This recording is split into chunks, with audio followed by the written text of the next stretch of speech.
하나님의 은혜가 여러분들 가운데 함께 하시기를 주님의 이름으로 축원합니다. 오늘 또 디모데, 사도 바울이 쓴 편지 가운데 디모데 전후서, 디도서 이렇게 계속 읽어 가겠습니다. 여기 디모데 전후서 또는 디도서는 빌레몬서와 함께 개인에게 보낸 편지입니다. 그런데 빌레몬에게 어제 읽었던 빌레몬서는 사도 바울이 개인적인 부탁, 즉 오네시모라고 하는 빌레몬의 집에 노예였던 사람을 빌레몬에게 보내면서 개인적인 부탁을 하는 그런 편지라고 한다면, 디도서 그리고 여기 디모데 전서와 후서는 지금 교회를 섬기고 있는 목회자입니다.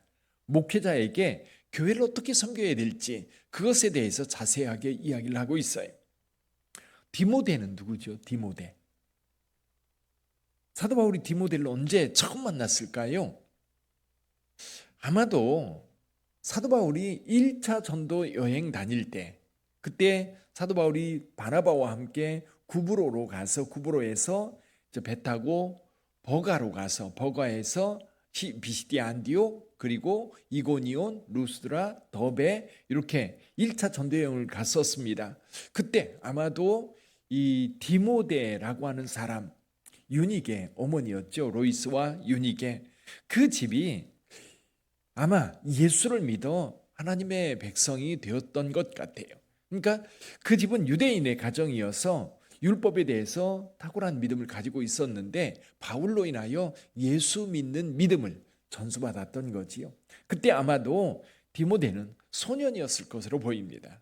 그러다가 얼마의 시간이 지나서 사도 바울이 두 번째 전도 여행을 떠났을 때에 바울은 구브로로 가지 않고 신라와 함께 육로를 따라서 다소를 거쳐 루스드라에 다시 들릅니다. 이때에 이 디모데는 어느 정도 청년이 되었던 것 같아요. 근데 그때 디모데의 성실함, 그의 진실함, 그런 것들이 이 루스드라뿐만 아니라 이고니온까지 소문이 나 있었어요. 루스드라 교회에 거기 멋진 청년이 하나 있다면서, 정말 믿음이 좋다면서 아마 그런 소문들이 났었을. 우리 어렸을 때는 교회에 총각집사라는 말이 있었어요. 그렇죠? 그때 당시 20대 초반, 22세 됐는데도 교회에 충성하고 교회에 성실하게 섬기는 젊은 청년들, 그 청년들을 보통 이제 권사님들, 집사님들이 총각집사라는 말을 썼어요. 총각집사는 어떤 의미였어요? 젊은인데 교회에 충성하는, 그리고 성실하고 정말 책임감 있는, 그래서 교회에 어떤 일을 맡겨도 잘 감당하는 그런 집사님들, 총각 집사님들이었지. 아마 그런 뉘앙스의 디모데의 신앙 태도였던 것 같아요. 그래서 사도 바울이 그를 불러 할례를 주고 그리고 디모데를 자기와 함께 하도록 했습니다. 그래서 그때 디모데가 사도 바울을 따라 나섰어요. 그리고 평생 디모데는 사도 바울과 함께 했던 겁니다. 근데 지금 이 시점은 언제냐면, 바울이 1차, 2차, 3차 전도여행이 있었고, 그리고 로마로 죄수가 되어서 압송이 되는 사건이 있었습니다. 그래서 로마 감옥에 갇히게 되지요. 이게 사도행전 제일 끝에 나오는 이야기입니다. 근데 사도 바울이 로마 감옥에 갇혀 있다가 아마도 잠깐 자유의 시간, 한 5년 정도 선교지를 돌아볼 수 있는 기회가 있었던 것 같아요. 그게 이제 61년, 62년, 한 2년 동안 로마 감옥에 갇혀 있다가 자유의 몸이 되어서 선교지를 돌아보는 기회가 있었던 거지요. 그때 사도 바울은 디도와 함께 그레데를 방문합니다. 전에는 그레데를 방문한 적이 없거든요. 그레데를 방문해서 그레데에 디도를 거기에 남겨둬요. 디도에게 이 그레데 교회를 섬기라고 이야기합니다. 그리고 마케도니아에 들렀을 때에 사도 바울은 마케도니아에서 에베소 교회 소식을 듣고 디모데를 에베소 교회로 보냅니다. 그래서 디모데가 에베소 교회를 섬기게 되죠. 그 이후에 디모데가 섬겼던 그 이후에는 사도 요한이 와서 이제 사도 요한이 하나님의 부름을 받을 때까지, 반모섬에 유배될 때까지 아마 에베소 교회를 섬겼던 것으로 보여요. 자, 사도 바울이 디모데를 에베소 교회에 보내놓고 그리고 여행 중에 아마도 이 디모데 전서를 썼던 것으로 보여요. 그럼 디모데 전서를 통해서 사도 바울은 이 디모데가 에베소 교회, 에베소 교회는 어떤 교회예요? 사도 바울이 거의 3년 가까이 두란노스원에서 하나님의 말씀을 전해서 이 에베소라고 하는 도시 자체를 뒤집어 놨던, 그래서 하나님의 말씀으로 이 에베소 교회가 에베소라고 하는 이 도시에 상당한 영향력을 끼쳤던 그런 도시죠. 여기에 사도 바울이 디모데를 보내서 교회를 섬기게 했던 겁니다. 근데 아마도 이 에베소 교회는 유대인들도 많았고요. 유대인들 가운데 예수를 믿는 자들이 아마 이 율법을 가지고 이 복음 진리를 아마도 흐트러뜨려 놓는 그런 사람들이 있었던 것 같아요. 여기 3절에 보면 이렇게 말씀합니다. 내가 마케도냐로 갈 때에 너를 권하여 에베소에 머물란 것은 어떤 사람을 명하여 다른 교훈을 가르치지 말며. 다른 교훈. 이 다른 교훈이 어떤 거예요? 다른 교훈. 여러분, 교회에도 하나님의 말씀이 아닌 다른 교훈이 들어오면 교회는 혼란스러워지고요. 교회는 교회의 본질에서 벗어나게 돼요. 여기 4절 한번 읽어볼까요? 4절 같이 읽어봅니다. 신화와 끝없는 족보에 몰두하지 말게 하려 함이라. 이런 것은 믿음 안에 있는 하나님의 경륜을 이름보다 도리어 변론을 내는 것이라. 여기 신화와 끝없는 족보. 아마도 이제 두 가지였을 것으로 보여. 하나는 그때 당시에 이 헬라 문화권의 신화들, 제우스 신, 헤르메스 신, 이런 신들, 그리스에 가면 어디를 가든지 그 신들의 이야기가 가득한 나라. 그래서 터키, 그리스, 그 지역, 키프로스, 구브로, 또 그레데. 원래 이제 그레데에서 제우스가 탄생하고요. 그리고 아프로디테 신 같은 경우는 이 구브로에서 태어나고요. 그런 신화, 그 지중해 연안에 이 신화들이 얼마나 많은지 몰라요. 그런데 그 신화에 몰두하거나 또 신들의 족보. 여러분 그 그리스 신화에 보면 그 신들의 족보들이 있어요. 그런 족보들을 통해서 서로 변론을 하는 거지요. 근데 거기에다가 또 한 가지, 유대인들 같은 경우는 이 율법의 문제, 율법을 가지고 율법의 내용에 이제 그걸 가지고 서로 율법의 그 성경에 나오는, 구약성에 나오는 인물들에 대한 평이라든지 또 율법에 대해서 끊임없이 논란을 벌이다 보면 어떤 일이 벌어져요? 그 율법 그 조문 때문에 갈등이 생기고, 그리고 그것 때문에 싸움이 생기고, 그것 때문에 오히려 교회가 편안하지 못하는 그런 상황이 됩니다. 기독교 역사도 그래요.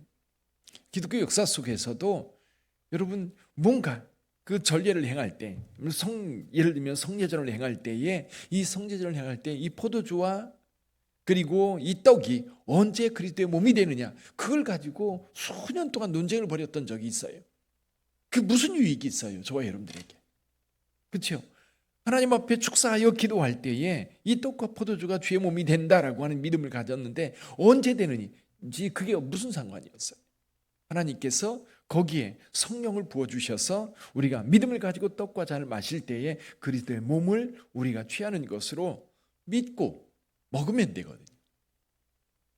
근데 그런 일들이 여러분 기독교 역사 속에 많이 생겼어요. 초창기에 사도 바울이 그걸 경계하는 겁니다. 율법을 가지고, 그걸 가지고 교회 안에서 이 율법을 이렇게 지켜야 된다, 이것 뜻은 이런 의미다. 그러다 보니까 제대로 해석하지 못한 채 변론만 내고, 그리고 다툼만 생기는 그런 일들이 에베소 교회에서 지금 벌어지고 있었던 거예요. 그래서 사도 바울은 디모데를 보내서 그런 다른 신화나 족보나 율법의 어떤 조문을 가지고 다툴 게 아니라 예수 그리스도께서 우리에게 주신 하나님의 말씀과 그리고 예수 그리스도에 대한 복음을 분명하게 받아들여서 그 복음 안에 서기를 원했던 겁니다. 오늘날도 그렇잖아요. 오늘날도 이단들이 얼마나 많이 이 말씀을 이상하게 해석해가지고 그 말씀이 하나님의 말씀이 되지 못하게 만들고 이단 교주들을 위한 하나의 변론서로 변질시켜 버렸잖아요. 그래서 이단들이 성경을 가지고 전도를 합니다. 그런데 실제로 성경에 대한 권위 없어요. 누가 권위가 있어요? 이단 교주들이 권위를 가지고, 그리고 이 성경을 가지고 제 잘못된 진리를 우리에게 이야기해 주자. 그래서 저와 여러분들이 이 에베소 교회에 있었던 문제와 같이 저와 여러분들도 하나님의 말씀을 바르게 배워야 돼요. 근데 여기 율법에 대한 이야기를 합니다. 사도 바울은 율법에 대해서도 이 에베소 교회 성도들 가운데에 율법의 선생이 되려 하는 자들이 있다라고 얘기합니다. 그러니까 이방인들이 예수를 믿을 때에 그들에게 율법을 가지고 가르치면서 하나님의 말씀이 이런 거다. 그러면서 유대인처럼 만들려고 하는 그런 경향을 보였던 것 같아요. 근데 분명한 것은 그거예요. 율법은 원래 잘 쓰면 좋은 거예요. 왜? 율법이라고 하는 것은 불법한 자들을 위해서 있는 거거든요. 여기 9절 한번 볼까요? 9절 이렇게 말합니다. 알 것은 이것이니 율법은 옳은 사람을 위하여 세운 것이 아니요 오직 불법한 자와 복종하지 않은 자와 경건하지 아니한 자와 죄인과 거룩하지 아니한 자와 망령된 자와 아버지를 죽이는 자와 어머니를 죽이는 자와 살인하는 자며 음행하는 자, 남색하는 자, 인신매매하는 자와 거짓말하는 자와 거짓 맹세하는 자와 기타 다른 교훈을 거스르는 자를 위함이다. 여러분, 법이라고 하는 거는요, 결국 우리 행동을 제한하는 게 법이에요. 여러분, 우리 가끔 이런 말 써요. 법 없이 살 수 있는 사람. 그건 뭐예요? 양심을 따라 살아도 주변 사람들에게 해를 끼치지 않을 뿐만 아니라 그 법 없어도 서로에게 화목하고 섬기고 그러면서 아주 좋은 행복한 삶을 살 수 있는 거예요. 근데 여러분, 이 법이 왜 필요합니까? 악한 자들을 위해서잖아요. 도둑질을 하면 안 돼요. 남의 물건을 강탈하면 이런 벌이 주어집니다 라고 규정을 짓는 이유가 뭐예요? 규정을 짓는 이유는 그런 사람들 때문에 그래요. 폭행하면 안 됩니다. 우리나라 지금 발칵 뒤집어 놓은 게 있잖아요. 어느 의대생이, 수능 만점 받은 의대생이 자기 여자친구가 거절을 통보했다는 이유로 살해해서, 이 사건이 과연 우리 젊은이들, 우리 사회에 무엇을 의미하는지 곰곰이 생각해 볼 필요가 있어요. 여러분, 수능 만점자면 최고의 지식과 능력을 가진 자일 텐데 왜 그런 상황이 만들어졌을까? 무엇이 부족해서 또 무엇이 그를 그렇게 행동하게 만들었을까? 사실 저와 여러분들은 그것을 깊이 있게 살펴봐야 돼요. 무엇 때문일까? 아마도 한 개인의 어떤 심성이라든지 그런 것만으로 해석할 수 있는 건 아닌 것 같아요. 그래서 이수정 교수라고 하는 분이 그런 얘기 하더라고요. 의대 다니고 또 수능 만점자고 이 상황에서 그런 거는 전혀 상관없다. 근데 상관없다고 말하지만 실은 거기에도 문제가 있는 거예요. 자, 이 법이라고 하는 것은 그래서 그런 행동 못하도록 만드는 것이 율법인 거예요. 근데 여러분, 복음이라고 하는 것은요, 우리 행동을 못하게 하는 게 아니에요. 은혜로 우리에게 주어진 것은 우리에게 복을 주시기 위한 하나님의 말씀이고 우리가 걸어가야 갈 길을 제시하는 거예요.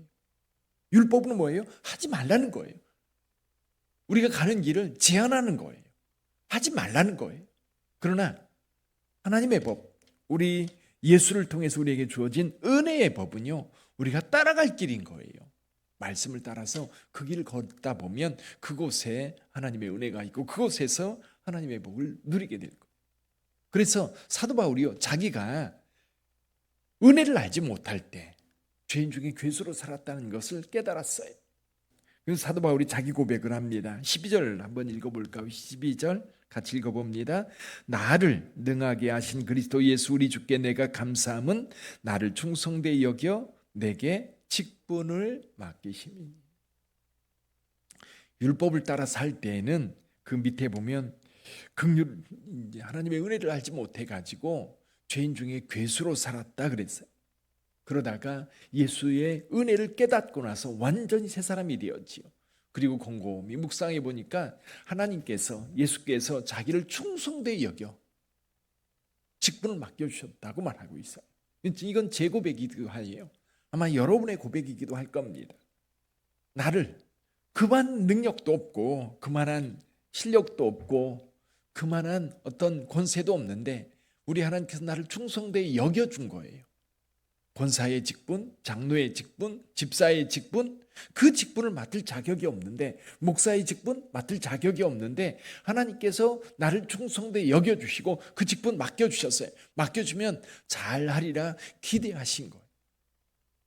지금 바울에게도 그 직분 맡겨주셨고 디모데에게도 그 직분 맡겨주셨고 또 오늘 저와 여러분들에게도 그 직분 맡겨주셨어요. 그러면 그 직분을 따라 이제 충성되이 주의 나라와 주의 영광을 위해서 쓰임 받아야 될 줄 믿습니다. 오늘 기도할 때요, 여러분, 나를 충성되이 여겨 내게 직분을 맡겨주셨다. 장로의 직분, 권사의 직분, 목회자의 직분, 그런 직분을 내게 맡겨주셨다면 거기에 맞는 충성을 주님 앞에 보여야 될 줄 믿어요.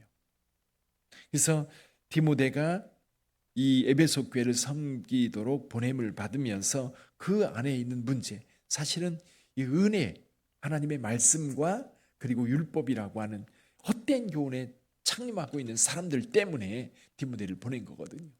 엉뚱한 것 쫓아가지 말고 복음을 따라, 주님의 직분을 따라 교회를 충성되이 섬기면서 그 은혜를 누리라고 디모데를 보낸 거예요. 오늘 저와 여러분들에게도 주의 종을 세워서 하나님의 말씀을 가르치고 또 기도하면서 하나님의 은혜를 구하는 것은 우리 모두가 복음 안에서 은혜와 평강을 누리면서 이 땅에 하나님의 나라를 이루기 위함이다. 오늘도 저와 여러분들 통해서 주의 은혜가 이 땅에 나타나기를 원합니다. 그리고 전도팀을 통해서 또 오늘 전도할 때도 주의 은혜가 이 주변에 있는 많은 사람들에게 전달될 수 있기를 주님의 이름으로 축원합니다. 기도하겠습니다.